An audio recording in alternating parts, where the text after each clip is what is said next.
दोस्तों स्वागत है मेरे इस चैनल गणित पाठशाला में आप सबका। आज मैं लेके आया हूँ द्विघात समीकरण से कुछ प्रश्नों का हल, जो कि वर्ग दशम के लिए वर्ग दशम के एनसीईआरटी बुक के टेक्स्ट बुक से है। प्रश्नावली 4.2 का इसके 1 नंबर का प्रश्नों का हल जो मैं पिछले वीडियो में बता चुका हूँ। अब आज मैं स्टार्ट करता हूँ 3 नंबर से। प्रश्न संख्या 3।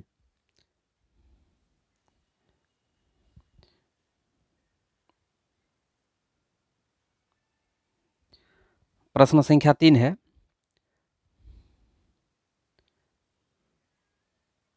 ऐसी 2 संख्याएं ज्ञात कीजिए जिनका योग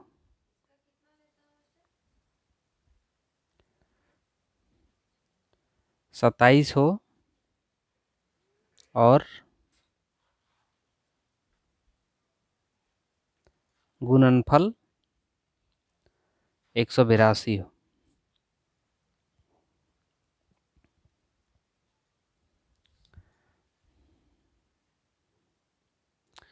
देखिए यहाँ पे आपको प्रश्न दिख रहा है, ऐसी 2 संख्याएं ज्ञात कीजिए जिनका योग 27 हो और गुणनफल 182 हो।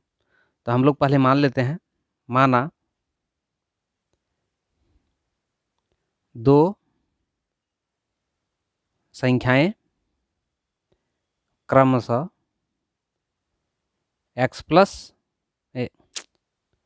x और y है। ये 2 संख्या हम लोग मान लिए। तो प्रश्न अनुसार कहता है ये दोनों का योगफल यानी कि x प्लस वाई बराबर कितना है, 27 है। तो इसमें से हम क्या कर सकते हैं, y का मान निकाल लेते हैं। y बराबर क्या हो जाएगा, 27, x को भेज देते हैं उधर, माइनस x। ये हो गया y का मान, ठीक है। अब फिर कह रहा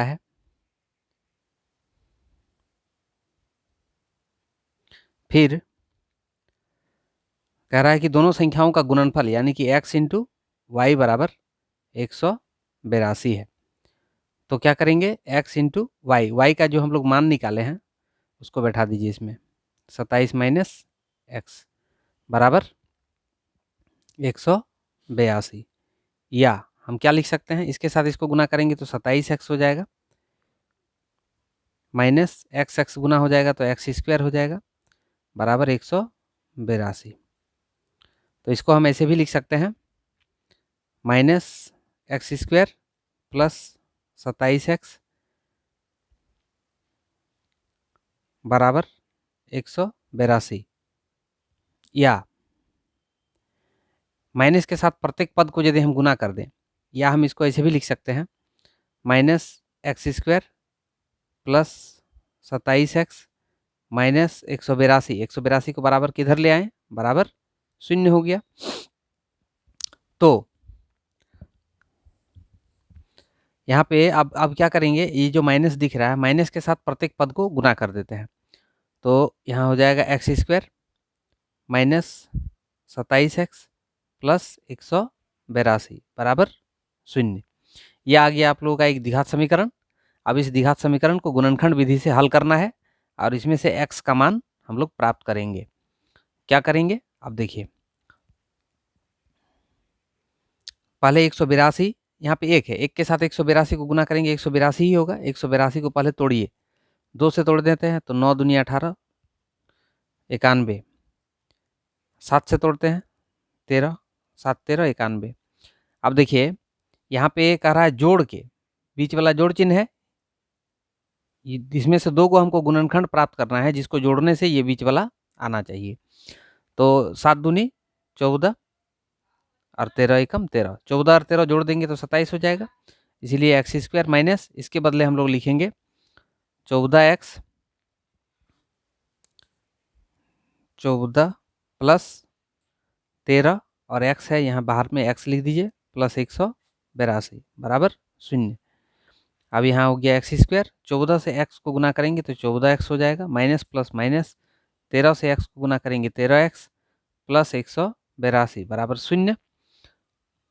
ये दोनों से x कॉमन ले लेते हैं तो यहाँ पे x माइनस 14 बचेगा, माइनस यहाँ पे है 13, ये दोनों से 13 कॉमन आ गया, माइनस 13, तो यहाँ पे x बच गया, माइनस प्लस माइनस यहाँ पे बचेगा 14 बराबर 0।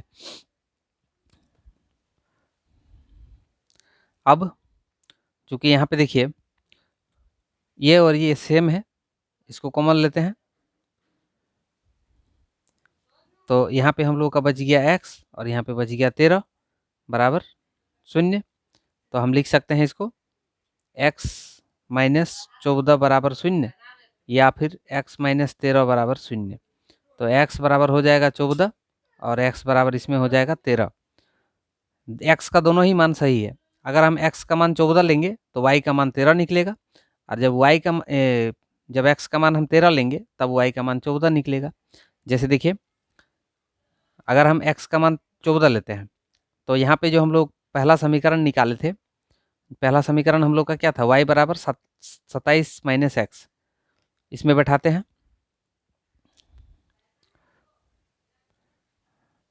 y बराबर 27 माइनस 14, तब कितना आएगा 13, और जब y बराबर हम लोग लिखेंगे 27 माइनस 13 तब यहाँ पे आएगा 14। ये दोनों ही आंसर, मतलब यही हम आंसर लिख सकते हैं, 13 और 14,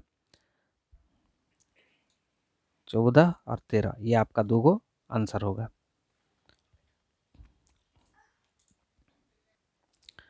देखिए आपका चौथा नंबर प्रश्न क्या है, दो क्रमागत धनात्मक पूर्णांक ज्ञात कीजिए जिनके वर्गों का योग 365 है।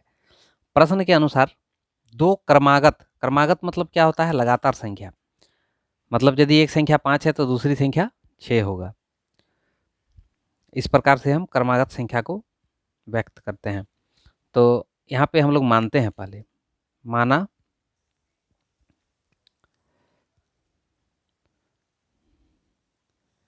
संख्याएं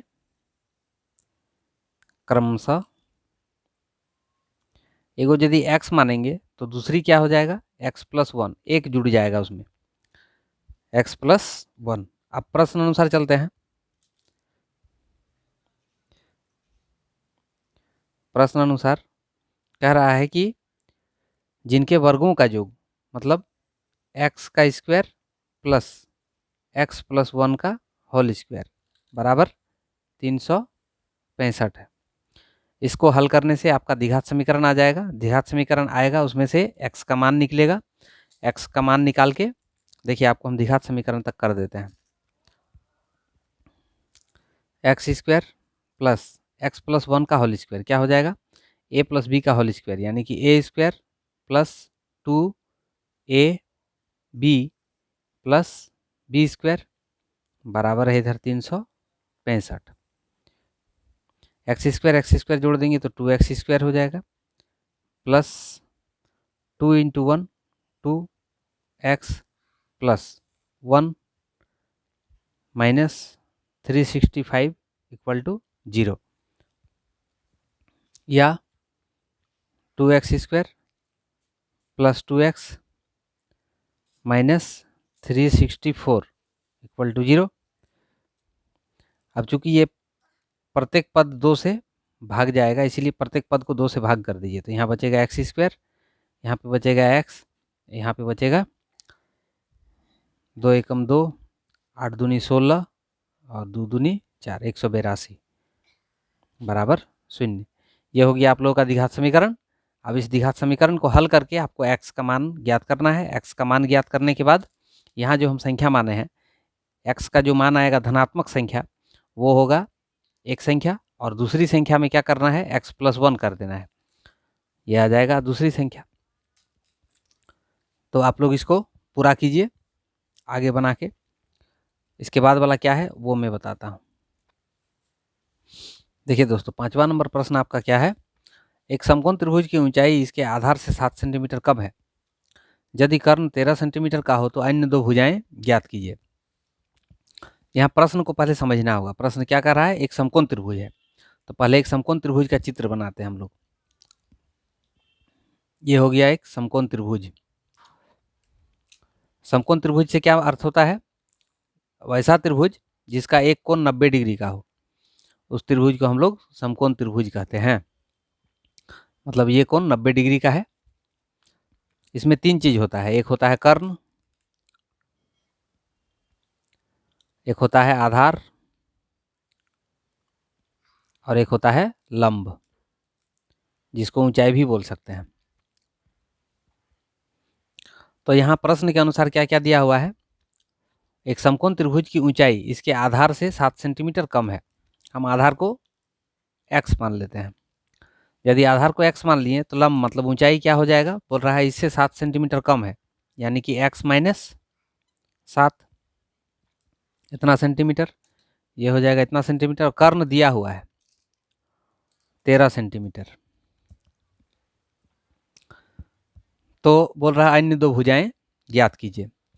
समकोण त्रिभुज का एक नियम होता है। समकोण त्रिभुज का क्या नियम होता है कि इसका कर्ण का जो वर्ग होता है इसके अन्य दो भुजाओं के वर्ग के योग के बराबर होता है। यानी हम लिख सकते हैं क्या?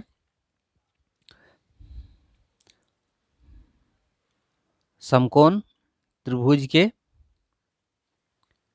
नियम से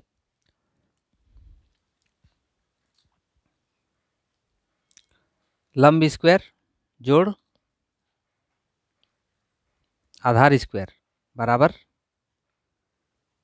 कर्ण square.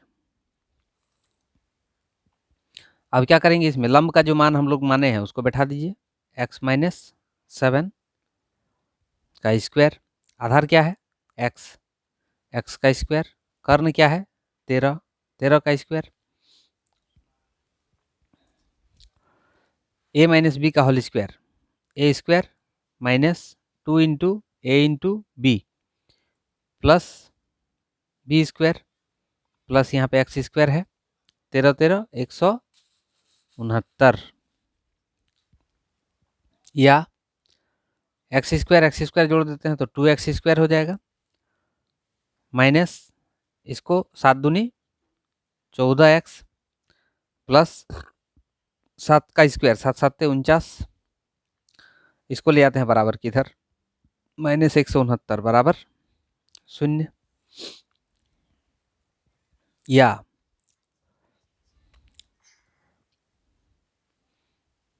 2x square minus 14x, इसको और इसको घटा देते हैं, माइनस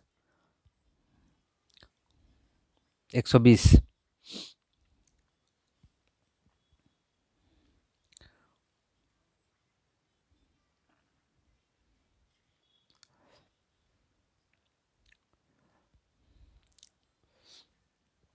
देखिए प्रत्येक पद 2 से भागा जाएगा, इसीलिए हम 2 से इसको भागा कर देते हैं। तो यहाँ पे बचेगा एक्स स्क्वायर 7x 60। आपका द्विघात समीकरण आ गया। इस द्विघात समीकरण को हल करना है। हल कैसे करेंगे? 60 को तोड़ना है पहले। 30 2 से फिर तोड़ेंगे तो 15, 3 से तोड़ेंगे 5। यहाँ पे है घटा चिन्ह, मतलब यहाँ से 2 को संख्या हमको प्राप्त करना है। इस गुणनखंड से 2 को संख्या प्राप्त करना है, जिसको घटा करके ये बीच वाला संख्या आना चाहिए।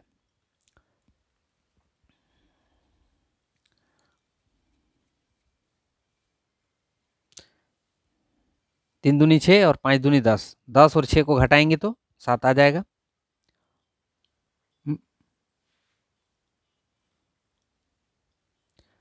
नहीं, क्या करना है,